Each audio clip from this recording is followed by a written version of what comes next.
Welcome to Unit 4 guided practice of the remediation packet. We're going to be talking about two-dimensional motion. It says a ball is kicked horizontally off a cliff. Draw a diagram illustrating the motion of the ball and label the following in each point.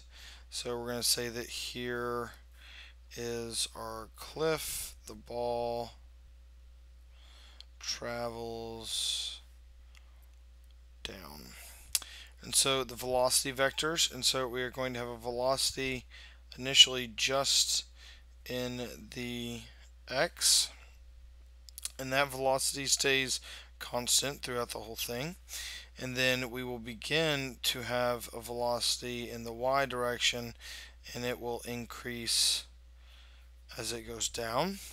The acceleration vector, so acceleration is going to be the same for every single one, so you can just say it's the same for every single one, so that's the same going down. And the greatest velocity is going to be at the very bottom, because it will have both horizontal and its vertical velocity. So calculating projectile motion, it says a ball is thrown at 10 meters per second off of a 50-meter cliff. How far will the ball land from the base of the cliff? And so when we're looking at this, you have to think of horizontal and vertical. So in vertical, we don't have an initial velocity, so therefore we can have an equation of d equals 1/2 at squared. For math's sake, we'll just say that the acceleration due to gravity is 10 instead of its 9.81. So we'll say that it's 1/2 10 t squared, and our distance is 50 meters. Now what we can do is find time, because time is the same in both the x and the y, or the vertical and the horizontal. And so when we solve this out and we find the square root of basically 10, we are going to get a time, and that time is the same that is in the x-axis. So to find distance, we know that it's just velocity times time, which we find the time here, plug it in to our velocity of 10 meters per second, and so our time is 3.16 seconds, so 3.16, and we solve for that and we get 31.6 meters. On the next problem, it says a ball is kicked 15 meters per second off a cliff. The ball is in the air for 1.25 seconds. How far will it land from the base of the cliff?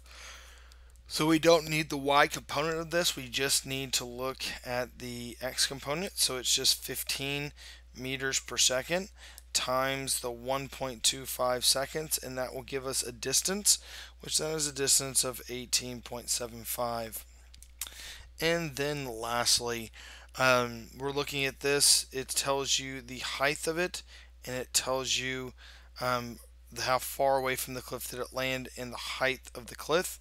You should get 25 meters per second for your answer. See if you can work that one out. Looking at uniform circular motion, it says draw a path of an object moving in clockwise uniform circular motion. Label all three. Label any 3 points, so it's going in this direction. We'll label them A, B, C. So the velocity at A is going to be tangential, and so that's going to be its velocity.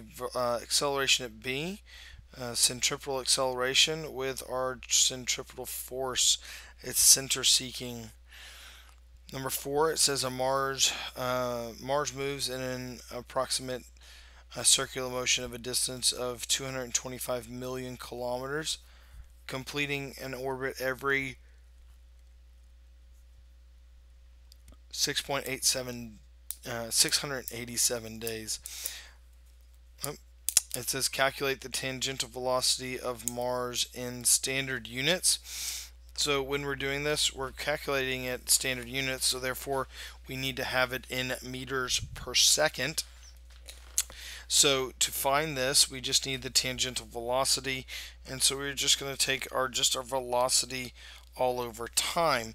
And so what we'll have is we need this distance in meters, so 225, 1, 2, 3, 4, 5, 6 times 1,000 all over what we need in seconds, which 687 days is 21688,974,720 seconds. And we get meters per second of around 10.37 meters per second. It says calculate the centripetal acceleration. So the acceleration is our tangential velocity, which our tangential velocity is 10.37 meters per second all over, and that would be squared, all over our radius, which we have our circumference right here. So our circumference, we calculate our radius, plug it into here, and then we can get our centripetal acceleration.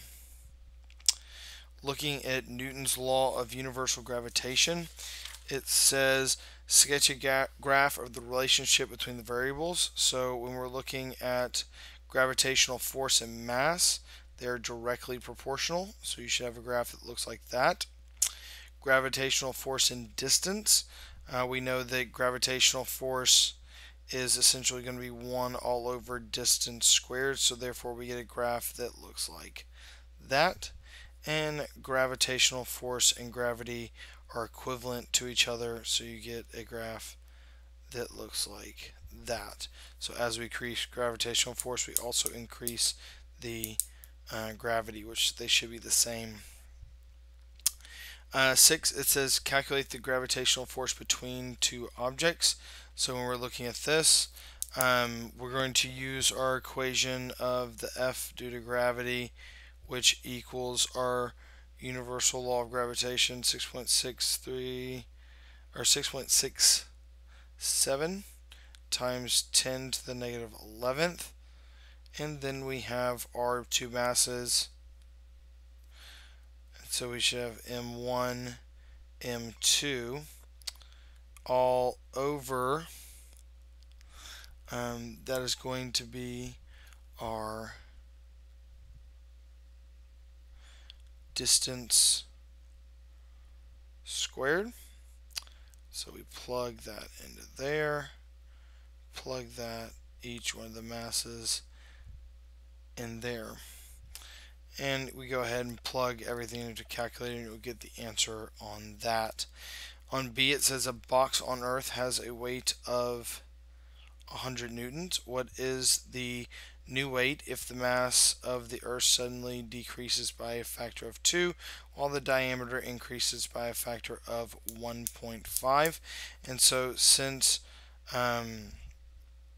it increases, the mass of the Earth suddenly increases by 2, the mass is on top, the distance or the diameter is on the bottom, which is 1.5, but since it is squared, it's going to change it in the fact of that this is going to be 5.06, 1.5 squared, that's what it is. And so 2 all over 1.50 or